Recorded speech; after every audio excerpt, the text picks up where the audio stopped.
हजार शम्मे फिरोजा हो रोशनी के लिए, नजर नहीं तो अंधेरा है आदमी के लिए। आदत होती है कुछ लोगों को रोशनी में आंखें बंद करके चलने की। पूछो तो कहेंगे बस मेरी मर्जी। तो फिर इन लोगों को शिकायत क्यों होती है लड़खड़ा कर गिर जाने से? बेवकूफ कौन होता है? वही जो अपनी दुर्गति से भी नहीं समझता ना सीखता है, और अगर उसे समझाया जाए तो उसे गुस्सा आता है। पता नहीं क्यों नफरत है मुझे काले कलूटे गंदे लोगों से। ऊपर से वो गरीब जो ठीक से नहाते भी नहीं होंगे, साबुन भी नहीं होता होगा उनके पास। गंदे काले पाँव, पाँव के नीचे का हिस्सा पीला पीला सा, छी। जितना मर्जी साफ कर लें ये लोग खुद को, बाय गॉड कभी साफ नहीं हो सकेंगे। ऐसा क्यों बोलते हो? सब एक ही भगवान के बनाए हुए हैं। सिर्फ रंग ही काला होता है, लेकिन अच्छे और साफ होते हैं वो भी। ऐसा नहीं सोच पाता मैं। वो जितना मर्जी साफ कर लें खुद को, लगेंगे गंदे ही, काले जो हैं। ऐसी सोच थी रोहित की।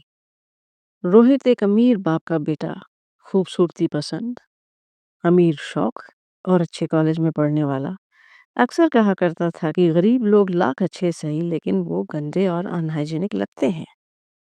हाँ, अगर कोई गोरा चिट्टा करीब हो तो वो रोहित को फिर भी ठीक लगता था। और ऊपर से गोरा चिट्टा शख्स अगर स्टाइलिश हो तो क्या बात है। लेकिन गरीब हो तो भी टॉलरेबल लगता है, क्योंकि गोरा है, कम से कम बर्दाश्त के लायक है। इतना बुरा आदमी नहीं लगता था उसको, गोरा आदमी। सबसे अजीब बात ये थी कि रोहित खुद सांवले से थोड़ा काले रंग का था, अपने पिता की तरह। रोहित के घर में सफाई के लिए एक बंगाली नौकर को लगाया हुआ था कुछ सालों से। एक दिन रोहित अपने लैपटॉप पर कोई फिल्म देख रहा था, और वो बंगाली हेल्पर भी साथ खड़ा होकर फिल्म देखने लगा। कोई हंसी का सीन देखकर वो बंगाली हेल्पर और रोहित दोनों हंसने लगे। लेकिन काले बंगाली हेल्पर के ठहाके की वजह से एक बौछार रोहित के हाथों और लैपटॉप पर पड़ी, जिससे वो हल्के फुल्के गीले हो गए। रोहित चुप हो गया। 2 सेकंड के बाद उसने फिल्म बंद की और चिल्लाकर बोला, हंसना भी नहीं आता है, हर जगह थूक थूक कर दिया। अब वो हेल्पर तो अपनी बची खुची इज्जत लेकर एकदम से चला गया, लेकिन यहीं से शुरुआत हो गई एक अजीब बीमारी की।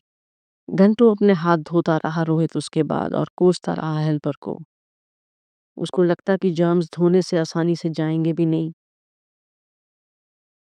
किसी को मुंह खोलकर खाते देखता तो उसको वो दृश्य असहनीय लगता। उल्टी आ गई थी रोहित को उस दिन, जब रेलवे स्टेशन पर एक गंदे से मैले कुचैले भिखारी को उसने मुंह खोलकर खाते देखा। उसको लगा कि उन मैले कुचैले काले से गरीब गंदे लोगों के मुंह में और पसीने में ढेरों कीटाणु होते होंगे। फैल सकते हैं कीटाणु और बीमार कर सकते हैं पूरी दुनिया को। यूं ही वक्त बीतता गया। रोहित की सोच और खराब होती चली गई। रोहित अब 24 साल का हो गया था, लेकिन किसी का थूक या पसीना या किसी भी किस्म का गीलापन, मल मूत्र उसके लिए बिल्कुल नाकाबिले बर्दाश्त था। और यही सब बातें उसके मन में घूमती जब वो घर से बाहर निकलता। मॉल के किसी दरवाजे को ना छूता, ना किसी रेलिंग का सहारा लेता, ताकि उसके हाथ में जर्म्स ना लग जाएं। लोगों के हाथों में पसीना, थूक, इधर उधर हाथ लगा, पता नहीं क्या क्या लगा होता है। यही रहता उसके दिमाग में। लड़कियों की तरफ मन खिंचता जरूर था, फिर सोच में पड़ जाता कि इन लड़कियों के शरीर से न जाने क्या क्या निकलता होगा। छी, इनको तो मेंस्ट्रुएशन भी होता है। इम्प्योर स्मेली ब्लड, थू थू, वो भी 5-6 दिन तक। मन घबरा कर वहीं रुक जाता। अजब जंजाल में फंस गया था। जवानी के इस पड़ाव में, जब ब्रह्मचर्य की मियाद भी खत्म होने को थी, उसे लड़कियों से नजदीकी के बहुत ख्याल आते थे। सेक्सुअल डिजायर भी बहुत बार तेज हो जाती। इस पर जब ख्याली पुलाव पकता तो सिरहन से पहले गंदगी का ख्याल आता, यानी पेशाब, गलाजन, सीमन, और भी जो कुछ भी किसी आम इंसान के शरीर से निकलता रहता है। और फिर याद आता पानी, साबुन, गुसलखाना और बेहद नहाना, हाथ धोना। एक दिन रोहित रो पड़ा कि ऐसे तो मैं एक नॉर्मल जिंदगी कभी भी नहीं जी पाऊंगा।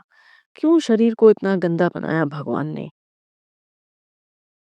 इतने जर्म सब तरफ, हर तरफ, हवा में, गीले में, सूखे में।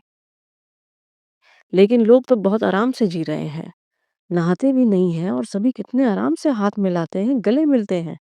मैं तो हाथ तक मिलाने से घबराता हूँ। जान निकल जाती है अगर किसी का पसीना मुझे छू जाए। जिस्मानी ताल्लुकात तो बहुत दूर की बात है।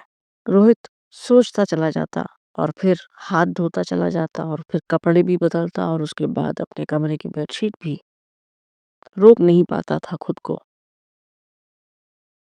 मैं जानता हूँ ओसीडी हो गया है मुझे। सब पढ़ लिया है मैंने इंटरनेट पर।